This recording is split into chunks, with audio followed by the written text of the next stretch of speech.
right, headed to gig number 4 tonight up in Florence, Alabama. We're going to pass right through Muscle Shoals. It's on the way. And I got to tell you a few stories about Muscle Shoals. Most of you out there that are musicians or music lovers know about Muscle Shoals and the history there. You know, like Fame Studios is one of the places here in town, and Muscle Shoals Sound. Both of those have contributed to the music industry and to the musical landscape of history in a way that few places ever have. You know, you can think about some of the bigger studios in LA that have, but these two places during the 60s and 70s were monumental. Fame, you know, did all the famous R&B songs. You know, Aretha probably most notably had recorded there. The Osmonds even recorded there. And so many more. If you look it up, it'll just blow your minds. And then you had Muscle Shoals Sound, which recorded old-time rock and roll, Main Street, all those Seeger hits, right? And then you had Kodachrome by Paul Simon. You had Wild Horses and Brown Sugar by the Stones when they came in and did a session. I kind of first came upon all of this when I met a guy who owned that original building, the Muscle Shoals Sound building, been converted into a washer and dryer repair place. And he took it back over and kind of restored it as much as he could back to original. And then after the Muscle Shoals movie came out, Beats and I think Apple got together and they funded the refurbishment of it to like new, right? Like to when it's in its prime. And then they turned it into another studio again, but also a historical landmark where people could tour. So you can come to Muscle Shoals and come to Muscle Shoals Sound and take the tour. I've taken it myself since it's been redone. And it's amazing. It's just amazing. The piano that he played old-time rock and roll on is there. Those two studios are just icons. And I got the chance, this is a great story, I got the chance to record in Fame Studios. I got called to do this, you know, project where I was primarily going to be doing some solos, guitar solos, and I brought my EVH 100-watt head with me and 412 cabinet, Marshall 412 cabinet though. My pedals, everything. When I got there, the engineer looked so excited, like he'd never seen a hard rock amp in his life, because, you know, these studios are known for their R&B, singer-songwriter stuff. And here I am with this raging 412. So he puts me in ISO, which is basically their old chamber, and my whole rig's in there. And I'm looking on the wall, and there's all these tapes of all these famous bands that they're actual reels, you know? Like two-track reels. So it's kind of shocking, right? I'm freaking out. I'm freaking out anyway. So I go back in the room where Aretha cut and all these giant songs were cut. And I'm like shredding, you know, just doing take after take of just a comp that we ended up using for this song this guy was recording. And it was amazing, you know, to do that. And then I haven't ever recorded in Muscle Shoals Sound, but to know that Fame had all those people in it prior, you know. And then after I was there, Nuno Betancourt and Steven Tyler came to town and did a song. And Wilson came in and worked there. Robert Plant dropped by just randomly one day and was poking around, taking the tour. I mean, how crazy is that? So anyway, we're almost there. I'm going to try to show you these places, at least from the outside, if I've got time before. If not, I'll do it after and let you see this amazing stuff. Now we'll pull in the parking lot. Over here, next to the building. Now this is where I brought my stuff in and tracked. Actually, behind these doors is the chamber. And that's where, right behind these doors is where my rig was set up. Crazy, right? All right, if you look real close up there, you can see some of their record awards up in there. I believe that that was the offices originally here with Rick Hall. His offices were up there. His son now runs Fame, and it's still operating like always. And there's nobody here tonight, it looks like. I hear shaky ground right now. The early band's playing shaky ground, of course. I used to play that all the time too. All right, I'm on my own. I gotta get this loaded.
home of Fame Recording Studios.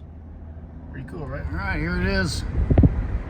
Muscle Shoals Sound, where it all happened. Old time rock and roll, Main Street, Brown Sugar, Wild Horses, Julian Lennon's first album, 84, Kodachrome, Cher, you name it. It all happened there. Skinner. So many famous pictures taken right there in front of that building of all kinds of people. The Swampers. Amazing place. If you're in the Shoals, you got to come take the tour. Incredible history. Right there. Home of the Swampers, baby. Immortalized in the song Sweet Home Alabama.